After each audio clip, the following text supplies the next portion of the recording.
holiday season is already kicking into high gear, and now is the time to prepare your holiday budget so you can avoid debt and regret and the holiday blues, all these things that come along with those holidays. And Emilee New with the Focus Foundation has a few budget strategies to help us stay right on track.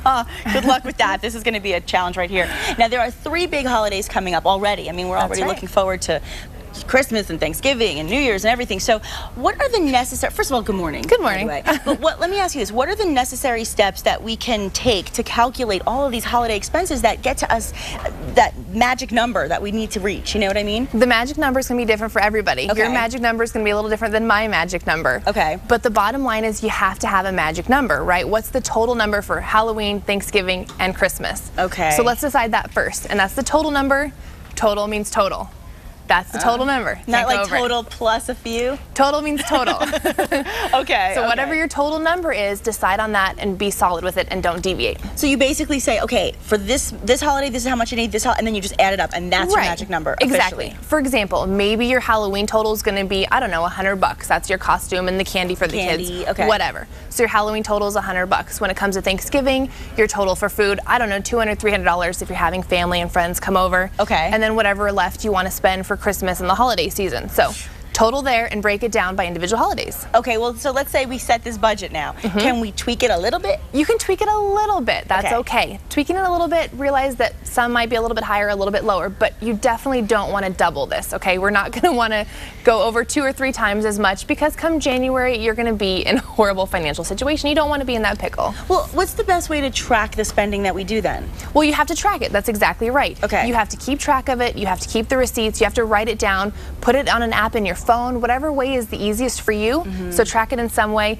Maybe every time you come back from the store, every time you come back from the mall, write it down, keep it tracked. Sometimes I do not do it on purpose, which is bad. So let's prioritize. But you're not doing it on purpose because you don't want to be real about the number. Well, I know, and I think the thing is we have to prioritize, right? You do. So how do we do it? I mean, we have gifts, we have food, we have entertainment, we have vacation, a little black dress, a little hairstyle, you know. So there's all sorts of stuff. How do we not break the bank, though? Okay, well, your priorities might be a little bit different than mine. Okay. Of course, we all want to go shopping. We all want to look cute. We want to get, our hair done and all that stuff. Sure. But calculate that into the budget somehow. Okay. So prioritize what's more important to you. Do you want to be spending a lot of time with your friends and family? Is it going to be more entertainment? Is it going to be more gifts? Do you have a bunch of people that you want to shop for? Who are you going to shop for? Include that on your list. Include that in the tracking. So your priority is going to be a little bit different than mine, and that's okay. So it's really just planning ahead. That makes a lot of sense. It is planning ahead. But then we have to plan how we're actually going to pay for it all, too. I mean, would you recommend cash or charge? What would you do? I'm going to say cash. I know you are. I'm going to say cash. And the reason being is once the cash is gone, and that's okay. If there's a purchase that comes up, somebody that you forgot about, that's okay too. Maybe you can use the credit card, but you don't want to rely solely on that credit card because come January, you're going to open that credit card statement and it's going to be surprise in a bad way. You don't want that surprise. No, that's a bad surprise. But if we're going to do our shopping and we want to plan ahead and all of this, we want to think about when we're going to do the shopping. So would you suggest that we hit the stores on Black Friday, or would you just wait till Cyber Monday? I mean, what would you do? Personally, I avoid the stores come Friday or Monday because it's totally crazy. So for me, the bargain really is not worth the insanity. I'd prefer to keep mentally sane. Is that why Cyber Monday might be good, or no? It might be because people don't have to leave their house and they can do everything online. Okay. I understand why people do that, though. I understand why they go out, and there's a good bargain to be had. Deals, if you're going to buy a really big item, like a huge TV or a new camera or whatever that's expensive, and you can get a deal, I understand why people do it. Personally, I don't, but it's really up to you. Well, and if you do go to the stores now, I'm noticing layaway is kind of making the big comeback. Unfortunately, I'm a victim of doing it. Now, so do you find that layaway helps consumers actually manage their money a little bit better?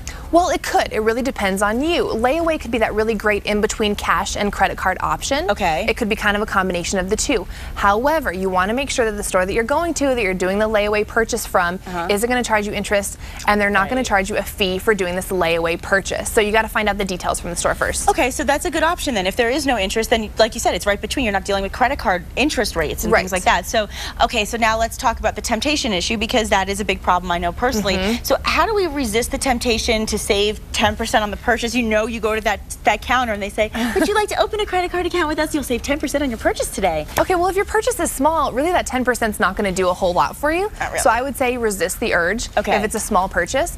If it's a big purchase, again, kind of the whole Black Friday, Cyber Monday thing, it might make sense, but you don't want to go crazy. You don't want to open up a store credit card for every store in the mall. Right. Well, Skip was telling us the other That's day. Right. That does affect your credit. It'll every affect time your you do credit that. score. Yeah, so don't go crazy come the holidays. You're going to regret it after the holidays. Right. So keep in mind, if it's a store that you're planning on shopping at in the rest of the year, it might make sense to open that credit card. But keep in mind, you don't have to shop only for the holidays during the holidays. One great thing is start shopping all year round. My mom used to do this for us. So she would shop all year round for Christmas, so she wasn't stuck at the store with all the crazy people, you know, panicking. So, and save your money all year round. You can start saving a little bit of money in an envelope or in a savings account for Christmas and the holiday expenses. It's great tips for parents, and I think parents also want to figure out how they can convince their children to actually buy into the budget and stick to it. So how do parents do that?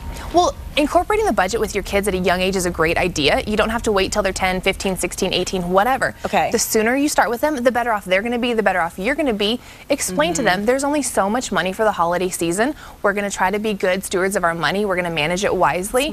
It's a great idea to get the kids in because they might want to buy presents too.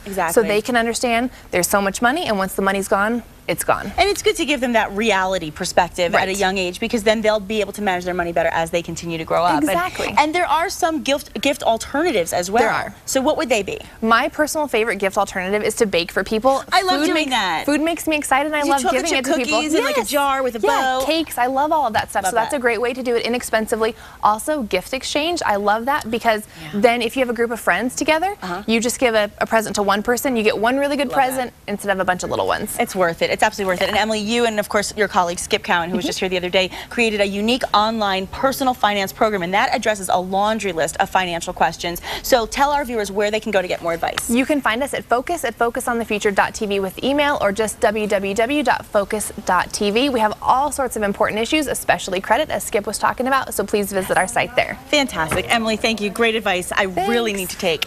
And we want to mention that one of America's most iconic fashionistas spent her last years in Taos popularizing Southwestern style and fighting for Native American civil rights. Now there's a book chronicling her life, and we'll tell you all about her and the book coming up next.